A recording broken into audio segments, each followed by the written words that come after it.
I was blasting him, where's my tiles, where's my tiles, and this guy was calling back to back. And I picked the call and shouted at him, like, who's this? I'm gonna call. Don't you see that you're calling me 10 times? And he's like, I'm the editor of Forbes, and I want to tell you that you've been selected in this year's Forbes 30 under 30 list in industrial manufacturing. I was like, wow. Limitations are just in your mind. If you use your imaginations wisely, trust me, possibilities can be limitless. Welcome to Storymakers. My name is Keshav Puri, and today the guest I have with me personifies this quote really well. Ladies and gentlemen, let's welcome Pranav Sharma, everybody. Hi Pranav, how are you? Hi Keshav, I'm good. How are you? Great. Thank you so much. Good to see you. Good to And see you. before we talk about anything else, Pranav, let's address the elephant in the room. The Forbes 30 under 30, man. That's a great honor. Congratulations. Thank you. Big round of applause for that. So, how has life been after that?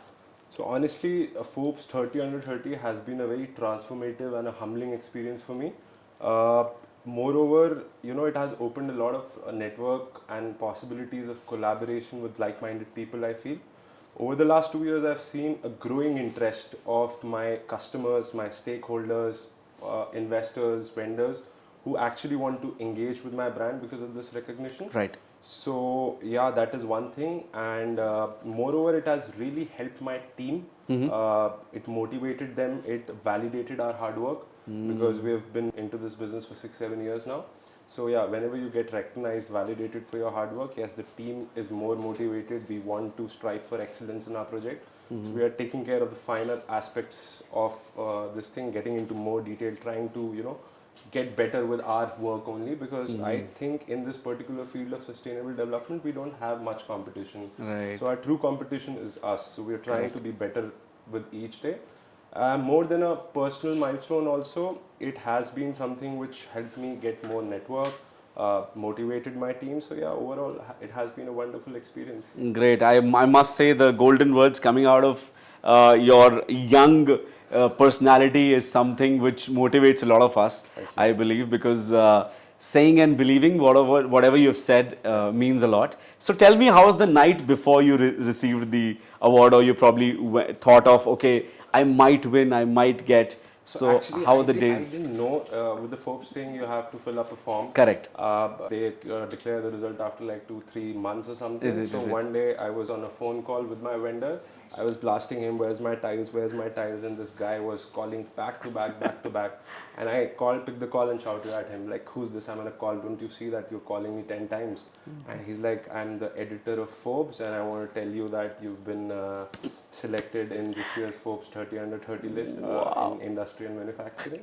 I was like, wow. So yeah, I was not expecting it, honestly. I didn't think it would happen, but yeah, I think God. Amidst of the work calls, you Yeah, get this it was information. 9 o'clock at night. There was this number who was calling me. I was not able to Wow. pick it. I was blasting my vendor, and all of a sudden I get this call. So yeah, it's a little overwhelming. When I cut the call, I just couldn't believe that it happened. It took me like 5 minutes to realize that yes, so it has happened. So yeah, it was a fantastic experience. Superb. It was wonderful. Great. Pranav, since you are the co-founder and CEO of Felicity Adobe, right? So tell us more about Swarna Griha and how did that manifested, and what all challenges you faced, and what are the plans for future? So, Keshav, you have to understand that any business is basically finding a gap or a bridge between the demand and the supply. That is basically the core of any business. If you're able Right. to find demand gap, and if you know that there's a lot of demand, there's a supply gap, there is where you find an opportunity to have a Right. business. So I went to this place called Tumkur, which is, let's say, 70-75 kilometers from Bangalore, and Yes. I was under an impression that this might be a very small town, which to my surprise had a population of close to 5 lakh, which I was really not expecting. When I went to that place, I personally thought that this area has a 5 lakh population itself because of Vasant Narsapura industrial area. There'll be 2 lakh migrant workers which will be coming, and I'm not talking about blue collar workers only. I'm Right. talking about skilled people, managers, CEO who will be staying there. Right. And to my surprise, there was no housing or residential apartment complex. Not even one. Not even one. The smaller players were doing it in a capacity of 2 houses, 3 houses, like a duplex or something. Right. But not something professional with proper infrastructure, amenities, the location part of it. there was nothing. A very important part of sustainable development is affordable real estate. Right. So I thought if I make a product which can cater to both the end user and the investor, because an investor can get rental yield and appreciation on his property, Yeah. and an end user who will be working in that industry can stay at this place. So yeah, that is how the idea manifested. I would say that I saw a gap, and I thought, yes, I think we can make something out of this. But yeah, it comes with its own set of challenges. Real estate is no easy game. Yeah, it is. It's It's so like tough. a two-sided sword, I would say. Right. Like even if you miss, you gone. So Right. challenges, there were so many. Like in terms of the legal due diligence, Karnataka has one of the stringent land laws in the whole country. So making sure the land is clear without dispute. Then the next stage is government approvals. There's so many departments which are concerned, like fire, PCB, environment. Right. If there is an airport, you have to take NSC from the airport. You have to take RERA, which was introduced in 2015. So making sure you get all that approvals, then making sure you deliver your project on time with the quality you have promised to your customers. It takes a lot of meticulous planning, dealing with the vendors, coordinating. Correct. Everything has to be on time, because the essence of a project is time. If you are going ahead than that, you might not make any money and end up making losses. Right. So these were the few challenges in terms of construction. We wanted to make sure we are good in terms of quality and we are affordable also, because that was the whole point. So we had to minimize our cost without compromising on our quality. So we invested heavily in advanced technology of construction, like prefab and My1 shuttering. Okay. My1 is an aluminium formwork which is imported from Malaysia. The famous twin towers were built through them. Yeah. So basically, the benefit with My1 is it reduces cost, it reduces the time, and it gives a better product overall. So your time decreases, so you can quickly construct. Similarly with prefab, you get prefabricated blocks. So I personally did a lot of research in these technology and make sure that I implement not the mainstream what people are using, because I wanted to be different. And we needed something to contain the cost. Right. So this thing helped us contain the cost and give better quality also. So this is one, like in terms of technology investments, one very unique challenge which we faced, and I think nobody would have faced, is dealing in a tier 2 city. People do not know about importance of filing ITR, having their documents on place, repaying loan on time. So most of the time, these cases, people are not even eligible for loan. So we collaborated with banks in a special scheme where a credit person used to come, analyze the business of a person at his work location and decide, okay, he has so much inventory, this is the turnover he's doing, so maybe he's making something like this. So most of these people had income, but they never had document.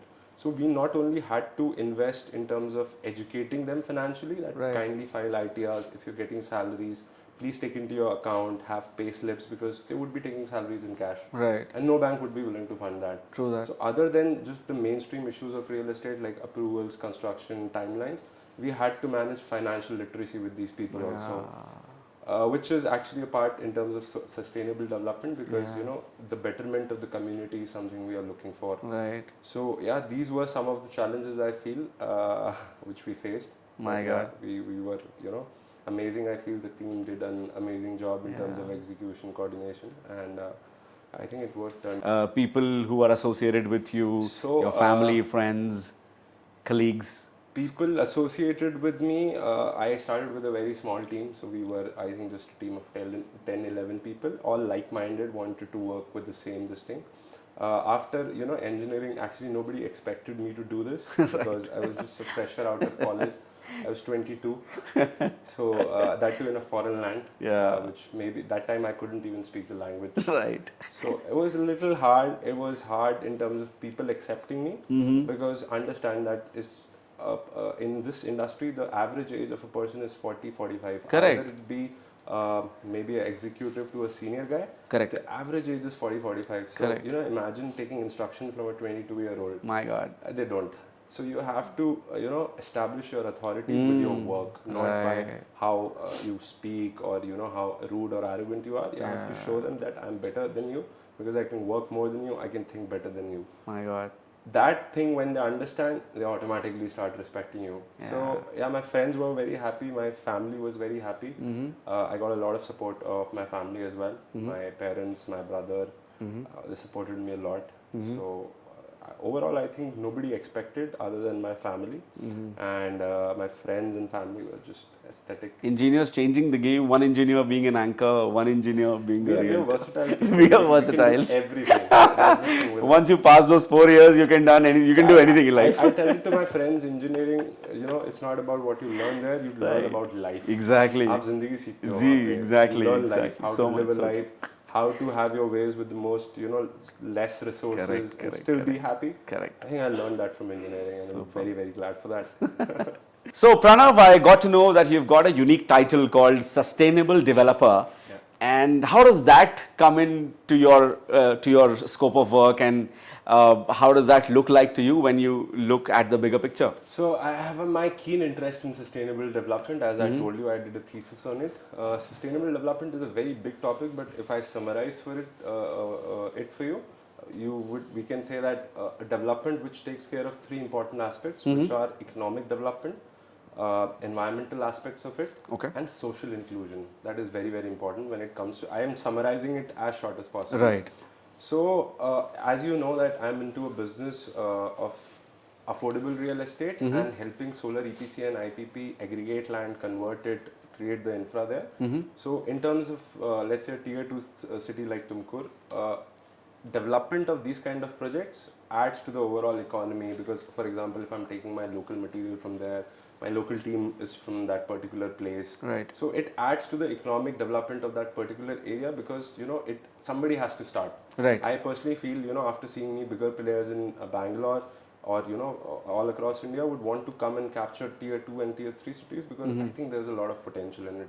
Second part is social inclusion. So if I tell you about like I told you about the financial literacy part of it. Yes. So usually no developer would get into this. Right. Teaching their customers, nobody has this kind of So time. too much pain. Too much pain. So but we took that step. We collaborated with a bank in a different scheme where they, we got their credit person on the business location of that particular guy or at their office where this guy is working, to assess that this guy is actually working or not. In terms of my solar business, I'm into business of land aggregation and conversion, which directly impacts the farmer. So these people they don't know the core principles of financial management, and once they get a little money, they usually spend it on liabilities, Right. like houses, cars and stuff, Right. which cannot give them sustained income. Right. In most of the cases, this land is what they have. So once they sell this land and they get a lump sum amount because of financial mismanagement, they usually tend to spend this amount. But in the co-development model, what we are doing with the farmers, they get to retain the title of the land. They get to earn steady income from their land per acre per year for 25 years with biannual hike. Every 2 years there is a hike of 5%. Right. And they still get to retain the ownership of the land. So it is a business which is developed around people to impact the community. Right. Of course, businesses are done for profit. I will not say I'm not doing it for profit, but it's more about impacting people on a larger scale. So the important parts of sustainable development, I try to take care of all the three aspects of it, that we not only hit just a couple of them, but we make sure all three are there. So I think because of this, maybe the title of sustainable. But who motivated you? Like, there has to be some inspiration, some motivation. You cannot just get off your bed and think of, okay, I'll do this. Understand, like from my childhood, I was a little adventurous kid. Is it? Yeah, I was. I wanted to make it big. I knew it. Over the period of from school, my personality developed. Then I went to college, my personality developed. But I was always a very energetic child, energetic student. I was not much into college degree and stuff. I hardly scored like a 5.4. Okay. So, but in my college, I So proudly you're saying that. Does it matter now? Correct, of course.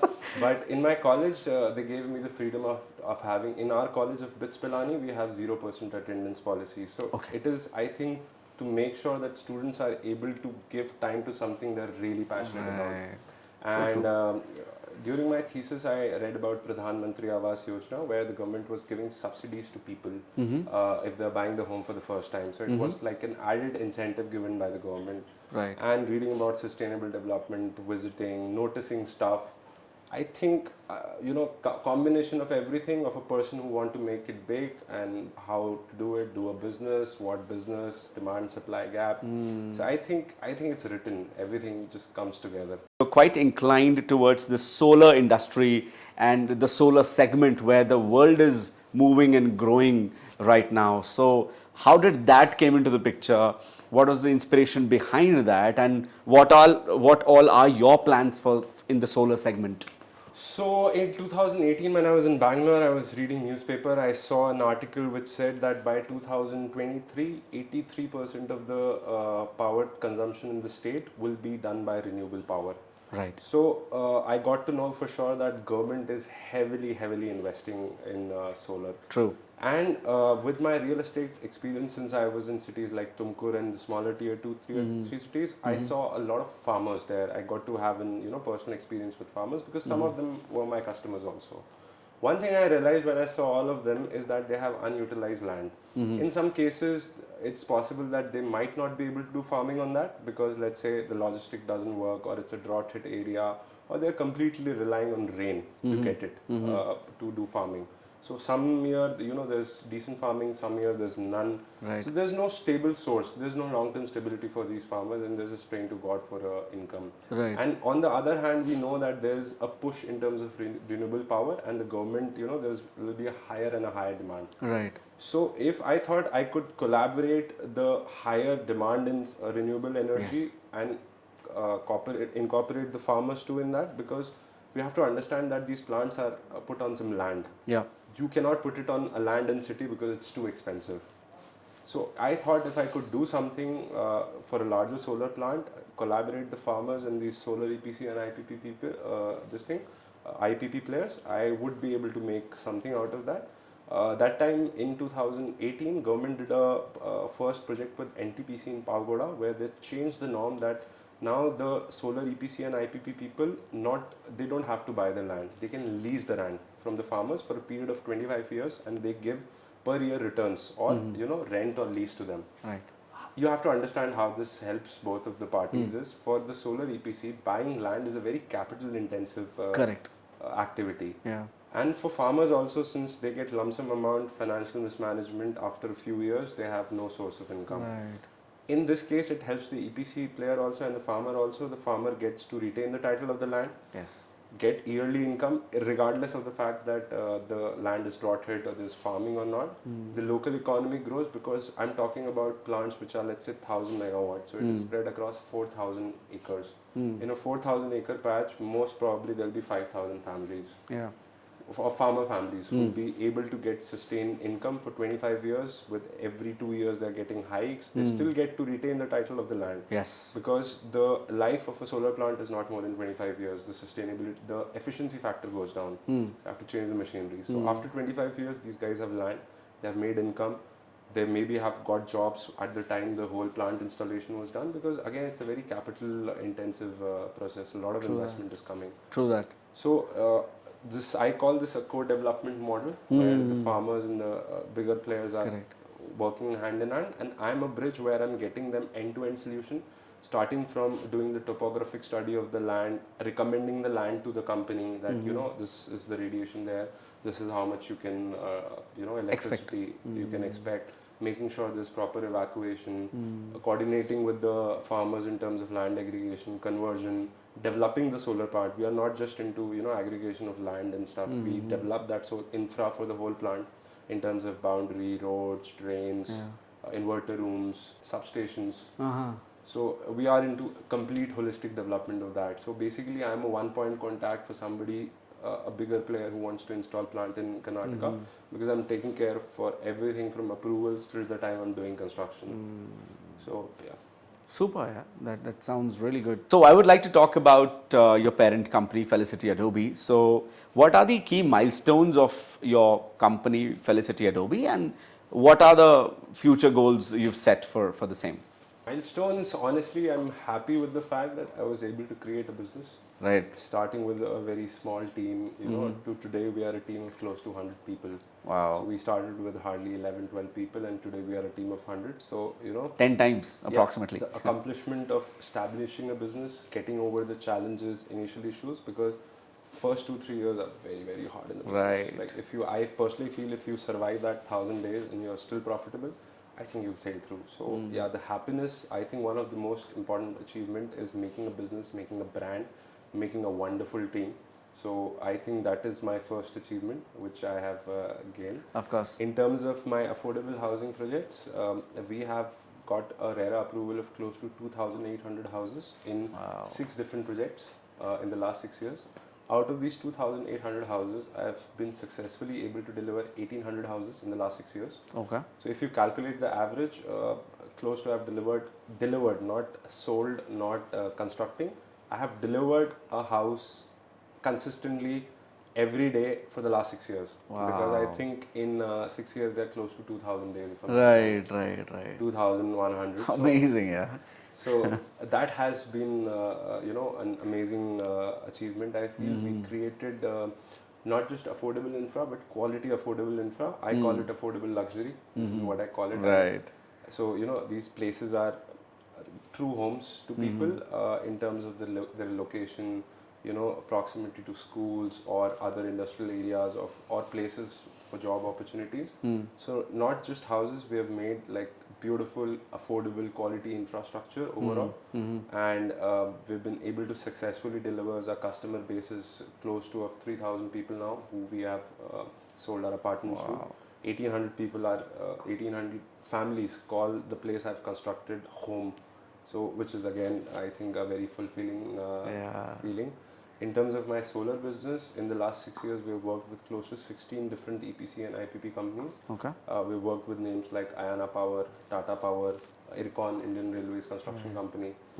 And we have delivered close to 5,000 megawatts of solar power plants and hybrid power plants, which are spreading across close to 20,000 acres of land. What is left in your life? Can you just... So many Is it like, oh my God, yeah. There's so many things. Yeah, of course. It never ends, but I personally feel we're just... too much on the plate, I feel. Too much sometimes Right? it gets a little overwhelming. Is it? Because it's not just me who's working. Yeah. I have to collaborate with multiple people, So multiple true, yeah. stakeholders So are true, there. so true. Everybody has to be on the same page. Yes. My team has to be aligned with the principle. Why are we doing all this? Gets a little hard sometimes. I would not say, oh, it's easy. It's a piece of cake. No, it's not.